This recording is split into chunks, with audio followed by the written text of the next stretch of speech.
Where is God in all of this? And my question to you is, where was God when you was doing all of this? Say it again, Pastor. One thing that we have to understand as I get ready to get into the text, that sometimes the things that we go through, it is our fault. But one of the things that because we have free will, God allows us to do those things.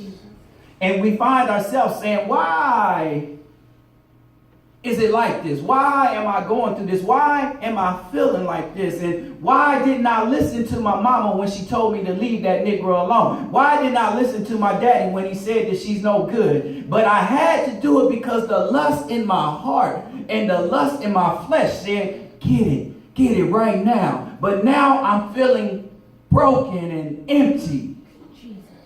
And I'm wondering where God is in the situation. And I'm saying God has allowed me to get into a place that I put myself into because of the decisions that I chose. Even when I make the bad decisions, I still should be able to trust God with my decisions. And so what are you saying? It just doesn't make sense. But what in God makes sense when you're in the world? And so what I suggest to you this morning is God can use your mess ups to be a setup for his glory. Oh my God. Hallelujah.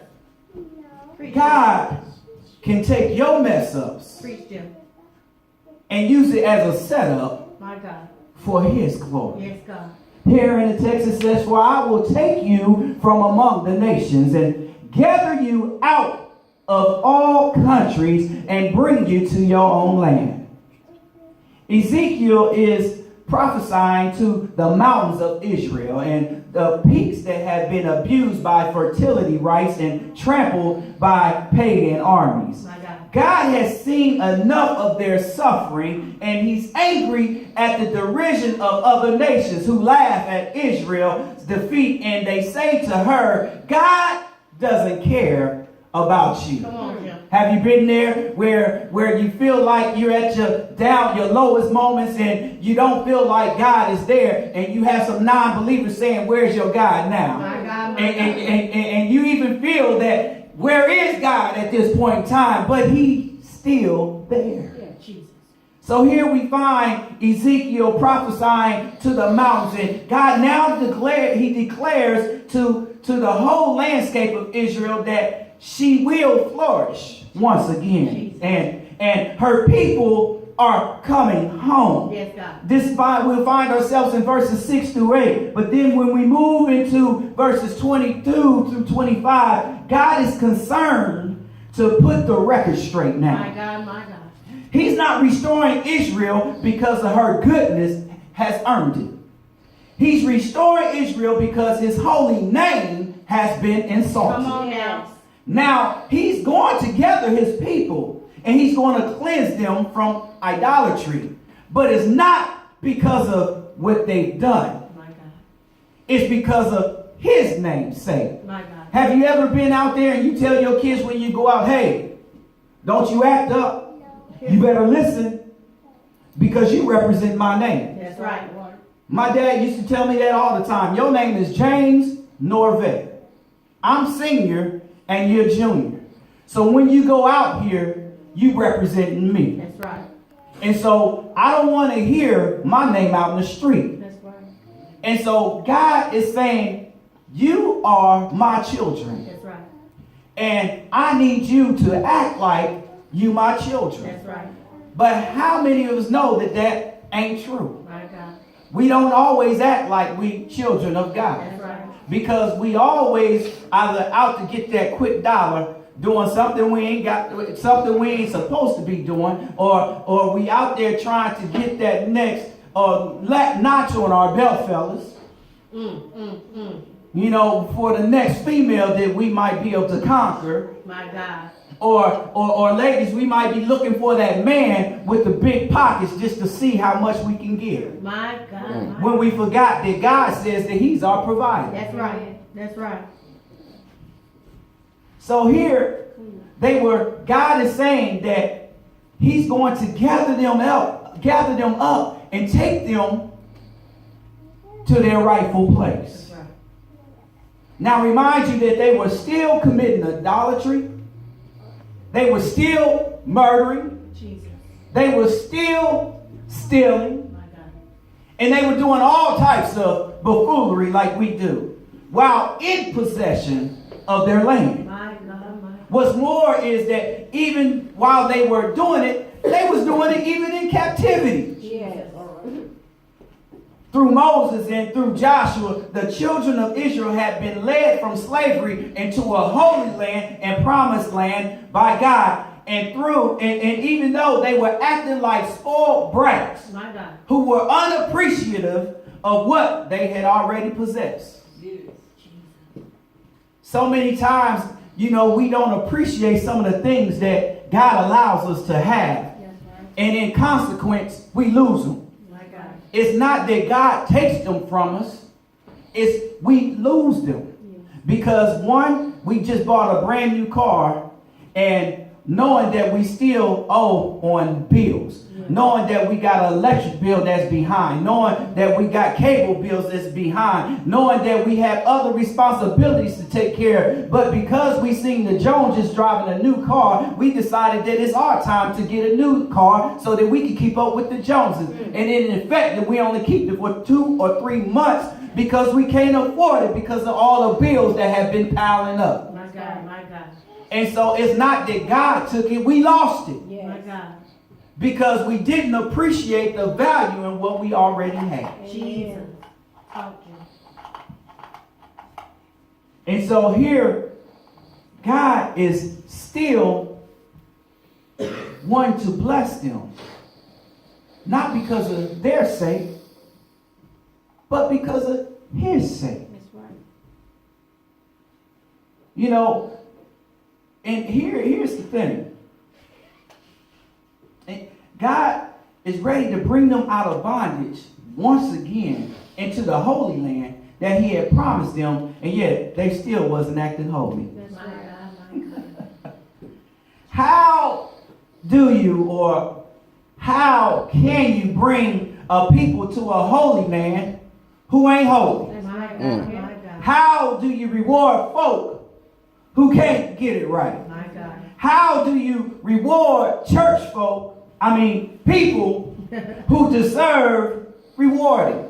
My God. How do you treat people with grace and favor when you remember what they did yesterday? My God. Yes. How do you still love the person who did you wrong right after you just blessed them? My God. Well, I'm glad you asked. Jesus. You don't. God does. Jesus. How many of you know that God will take our messed up situations and turn it into a setup for his glory? My God. Somebody should have started shouting Yes, right God. there. Yes, God. See, you wasn't always at home before 10 o'clock at night on the weekends. And you didn't always wake up in the morning feeling bright-eyed and bushy-tailed. My God. Some of us still be waking up with a headache from the night before. My God. Some of us, I know I can remember, and I'm being transparent. I used to come into church smelling like a brewery, smelling like I took a bath in Jack Daniels and a taste of natural ice. Hey, I'm just keeping it real. Look at your neighbor and tell him, my mess ups was a setup for God's glory. For God's glory. Now God, we're yes, trying God. to figure out, well, how's it for God's glory and how's it a setup? Teach Jim. With today's technology, it's a real easy concept because we have social media, Yes. we got Facebook, Yes. Twitter, we got the instant messenger, Instagram, Telegram, Snapchat, all these different ways of outlet to communicate with people. My God. But yet and still, there's sometimes that people say, hey, I left you a message. And you say, well, I didn't receive one. Or, hey, I was calling you. And you say, my phone never rung. And God is saying in his message that he's going to take us and gather us and bring us into his promised land. That's right. But how can God take you there if he can't get in touch with you? Who bless his name, Jesus? In order for God to reach you, he has to first get you. My God.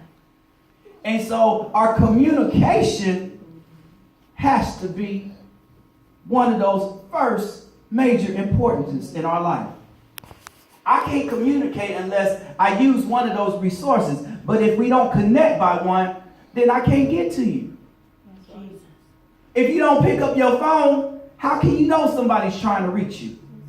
If you don't look at your email, how can you know that you got a job offer on the table? My God. Amen. If you don't listen to your voicemail, how are you going to know if somebody called and said that, hey, I just called to let you know that you got the job? Yeah. Jesus. Because we're too busy with other things instead of realizing what the most important things are. Jesus. We don't place first things first. My God. We place mess Yes. first. Jesus. But let me give you another scenario. You can take that same mess My God. and make it into a message Jesus. in order to reach those who's still in the mess. Yes. Praise God. Yes. Hallelujah, Jesus. Oh, I know I'm preaching better than y'all saying Yes, amen. sir. Yes, sir. God says, I'm going to take you from among the nations, That's what he said. That's what he said. gather you out of all countries, and bring you into your own land. Yes. Preach, Jim. People will take from you, gather you out to get more from you Yep. or out of you, and bring you to a place where you trying to leave. My God. My God. What do you mean?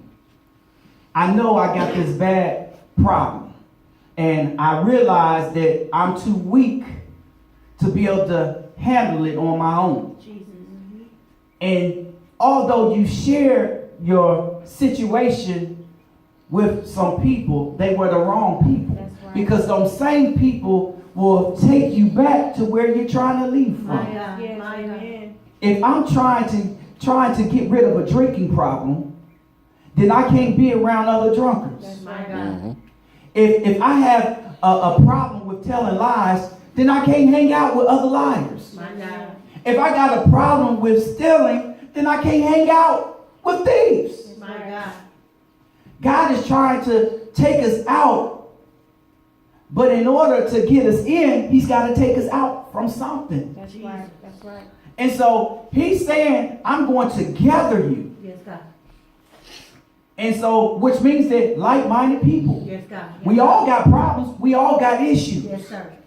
But before God can take us to where we need to go, he's got to take some things out of us. That's right. That's right. He's got to remove. There's got to be some things that has to be removed. Yes, and see, yes, if we are in the Exodus, no wonder why the children were in the wilderness for so long, because they had some things that was in them that they picked up while they were over in Egypt. And we have some things that we done picked up Yes, while God. we're in Egypt. Yes, And God. God said, I can't take you to the Yes, promised land my God. until you get some of them bad habits That's and right. them bad attitudes Yes, out of God. you. So in order for me to take you, I got to take some things out. My God. Preach, Norvet. Those bad attitudes, they got to go. They got to go. Because I'm saying you have to use words with salt. Yes. You have to be able to speak love into somebody's Yes. life. You can't speak drama. You can't speak rumors. You can't speak lies. I got to get it out. My God. My God. Preach, boy. And so you have these people who say that they really care about you, but really they're holding you down because they keep on saying, here, take another sip, peer pressure. Yes, Here, take another hit, peer pressure. Hey, do you know this so-and-so? Guess what so-and-so had on yesterday? Yes. Gossip. Yes, Get away yes. from it. My God. Get it out. People will take you back in to where you're trying to leave from. Yes, they will. We also will bring ourselves back to what's familiar Yes, That's right. yes. That's right. because we don't feel comfortable with the change. Yes. We have a problem with transition. We want to get there, but we don't want to do what it takes to get there because of the cost. Yes, yes. And so we'll stay in financial hardships because we refuse to tithe. Uh-oh. My God, my God. Yes. We will stay in the same place because we fail to be obedient to those things that God is saying. No wonder why Jesus said it is better that a camel can walk through the eye than we can walk on a straight path. That's right. Because the crooked is much better. Yes. Because the straight is hard. Yes. Why do you think it's hard? Because there's a better reward in the end. My God. God. You know, these same, and I'm just gonna say it, these same people, these same friends, these same family members, they'll take you out, they'll set you out, and they'll put you out. My God. But with no intention on bringing you out. Yes. My God, my God. Oh, my Preach, God. Norvet. Yes. Jesus, take you out, set you out, put you out, bring you out. Because Yes. as long as you stay here with me, I got some company and I got some bad things that I can talk about and say to you in order to make myself feel good and make myself feel better. Yes. But God is saying that I'm trying to take you to a new place. And in this new place, there'll be no more crying. There'll be no more dying. There'll be no more attitudes. Only thing that's going to come out of your mouth is praises unto me. Hallelujah. But in order for you to be able to do that, I got to take some things out of you in order for me to bring you in Yes. to the promised land. My God, my God. Preach, boy. In order to get you in, God has to take you from where you've been. Jesus. When it says in the word that he says he's gathering you from nations and he's gathering you from countries. Singular countries is the mess you've been in, where God allowed for you to be held captive to the different, watch this, nations. Yes. If we were to take some history lessons here, you know, in this time, we're in the Babylonian captivity. God has allowed Israel to become captive because of their disobedience. They're serving and worshiping other gods, and they're committing fornications and doing all these things. So God had allowed them to be taken captive. Their city was destroyed. And they were taken in captive, not once, not twice, but 3 different times. They was taken in captivity by the Assyrians. They was taken into captivity by the Medo-Persians. And lastly, they were taken into captivity by the Babylons. And so here, how many times is it going to take you to get it right? My God. Yes, sir. Your countries is the things that he's trying to take us out of is your bad habits. Your those things that we have a problem with saying no to. My God. See, it's okay to say no. And what I've learned over my years is the more you say no, the easier it gets. Jesus. No, I don't need to take another sip. I'm good. No, I don't need to take another hit. No, I'm good. No, I don't need to look at that. No, I'm good. And every time that you say no, it gets better and better and better. That's the process that we have to go through in order to get to where God wants us to be. Because now you're in the process of letting things go. So in order for God to take them out of you. Jesus. Preach, Jesus. Are y'all hearing what I'm saying this morning? Yes, God. Yes. So now we have to start to ask ourselves, where have you been that you knew you had no business being at? My God. What have you allowed yourself to go through Oh, my. when you knew you had somewhere else better to be? Oh, my. What have you been doing that would displease God? Somebody say everything. Everything. The reason why he's saying that he's got to take us and gather us, because in order for God to be able to work on you, he has to first separate you from those things that are holding you down. Yes, right. So there has to be a separation. Yes, God. There has to be a consecration. Yes, oh God. See, consecration means to break. Yes, God. So in order for us to get to those things, in order for the children of Israel to come out of the wilderness, they had to be consecrated. Consecrated means to be broken. Jesus. And when you have been broken, it puts you in the very presence of God to where God can work on you. Yes, And see, what we don't understand is this thing, he says we battle not against flesh and blood. So that means that this thing is carnal. It's carnal, but it's something that's spiritual. Not the type of spirit of God. And so he's saying, when I break you, when I consecrate you, I'm able to separate you, which brings you into the kingdom realm where that I can do work on you. And as I'm doing work on you, the kingdom that I am pouring into you is going to pour out into the worldly realm to be able to bring some folks back so that I can take out so that they can get in. Jesus. Hallelujah. Preach. I'm getting ready to close. Talking right.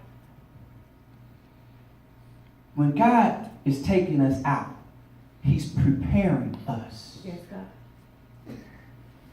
And preparation has to be made before the landing. Yes. Jesus. And so, which means that there's a process that we've been going through. I love the saying of this. In our process, when God is taking us out, he is putting us in a process to become what we've been named again. Yes. I can't call you a child of God if you don't have nothing that resembles me, which is God. Amen. I can't call you a child of God if you don't talk like a child of God. Now don't get this messed up now. We can talk the talk and we can walk the walk. That means that we can act good. We can perform well. Jesus. But the real authentic object or image of God is by the truth in our worship. Yes. And so he's taking us to a place to where he's preparing us.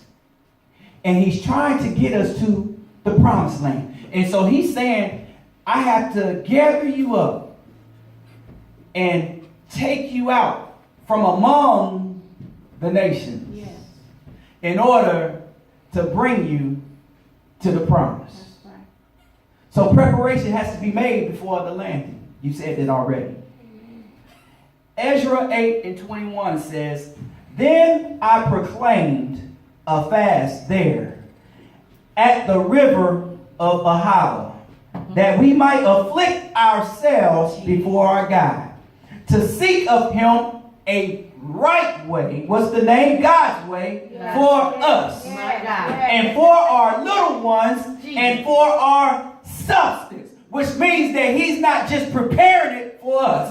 He's preparing it for our children. And so we have to get ourselves together in order to be able to get our children in line. Because what they see, they duplicate. And so if we're not the image, if we're not living in the image of God, then what are they seeing? Yes. Jesus. So he's preparing us. And so God's way, in this phases of Exodus, we have to get prepared. Yes, God. And we have to be able to turn away from those things that has kept us bound. And we have to get ready and to be prepared for a proper landing. Yes, Lord. Before I like to travel, and I do a lot of traveling on the job and for school. And so I ride the plane quite often. Yes, sir. And so I know what it takes to land a plane. My God. And what God was telling me is in order for y'all to land safely, there has to be provisions in place to make sure that the plane can land safely. Yes, God. So first, we have to look at the instrument in sequence. And we have to start with the airspeed indicator. Come on, teacher. Then we have to use the attitude indicator My God. to calculate our position in relation to the horizon. My God. The brown on the dial represents the earth, My God. and the blue represents the sky. Jesus. The pilot should try to establish whether the aircraft is pitched up or down, or whether it's banking. And after, the pilot should use the altimeter to get an altitude reading before using the vertical speed indicator to work out how fast the plane is ascending Come on, break it or down, descending. Oh, I'm going somewhere. Come on. Then we have to stabilize the aircraft with the help of the control wheel, Yes, sir. which the pilot pulls towards his body and Yes. downwards if he needs to climb. My God, my God. Should he need to descend, the wheel is pushed up and away from the body. My See, God. and sometimes we got to push some people away My in God. order to excel to the highest heights in My altitude. God. Preach Jim. Having the level of the aircraft, we have to line up the plane with the landing strip, Yes, which God. means that we have to line up to the will of God. Yes, Y'all not with me? Talk, Norvet. Then we have to use the throttle to reduce power, pushing it in part of the way. My God. And the pilot should aim at the threshold Yes. of the runway, which means that I'm pressing forward towards the mark of the high call, Yes, oh God. which should always be stable in my windscreen and avoiding the overshooting or the undershooting of the aircraft. Yes, Lord. And once we get there, right at about 20 feet above the runway, the pilot has 4 steps to complete here. Yes, come on, Norvet. First, he should raise the nose slightly, which means that people might think that you acting a little snooty, but that's all right because I'm trying to land this plane, Yes, oh God. which will slow down the descent of the aircraft if I don't keep my nose up. My God. Then when the plane is about a foot off the ground, comes the hold off. Yes. Are you with me? The throttle is pushed in and the control wheel is pushed forward. So the plane is flying level and slow. Yes. Sometimes we have to be able to take it slow Yeah. in order to be able to hear the voice of God. Yes. This allows the plane to gently touch down Yes, sir. with the back wheel that lands first. My God. Finally, the pilot uses the pedals Yes, God. to control the rudder and the brakes to bring the plane to a stop. My God. And once the plane has landed and it has come to a stop, the pilot will say through the intercom, "Welcome to the city of your desired destination. Yes. Welcome to the promised land. Jesus. It is now safe to take off your seatbelt That's My right. God, my God. and exit the plane. Yes. You don't have to worry about the things in your past That's right. because God says, I have taken care of that. My Yes. God. I have wiped the slate clean. My God. You don't have to worry about your hang-ups My God. and your disappointments Yes. Yes. because I just put them down when you laid your burden down. My God. You don't have to worry about the things you used to Come do. on, help, help, help. Don't worry, I've taken care of that. Hallelujah. God says, I've heard your prayers. Yeah. I've heard your cries. I don't need an organ. I heard when you said, create in me Yes, Lord. a clean heart and renewed spirit. Search me, O Lord, and know my heart. Try me and know my thoughts. And see if there be any wickedness in me. Lead me into the everlasting way. God says, I've heard your cry. And now it's time for you to dry your weeping eyes. I heard the psalmist say, weeping, may endure for a night. But joy will come in the morning. We got to go through the process because we're trying to get to our destination. So I can't let nobody hold me back. I can't let nobody turn me back. Because I know that what God has done for me. I heard somebody say he placed my feet on solid ground. And he turned me in a whole 180. because of the 360 would have brought me back to where I was at. But he says, no, I need to take you to 180 degrees because I need you to walk forward. I need you to walk the straight line. I need you to prepare for landing because the destination that I have prepared for you, I prepared something great for you. Not because you deserve it. Not because you're worthy of it. Not because it sounds good. He said, because I am God. And because I'm God, I need my name in order. So I'm going to place you where you need to be. I'm going to renew in you a clean heart. And I'm going to establish you in your right mind so that you can learn of me and be able to walk in my commandments. You'll be able to say, I once was lost, but now I'm found. I once was blind, but now I see. I was once sinking deep in sin. Whoa! Far from the peaceful shore. But God has picked me up and placed me in the right foundation. And He's called me His very own. He's put His arms around me and said, I know you messed up, but your mess up was my setup for my glory. Say yeah! Say yeah! Say yeah! Yeah!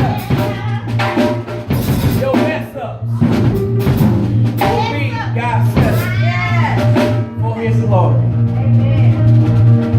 I'm done.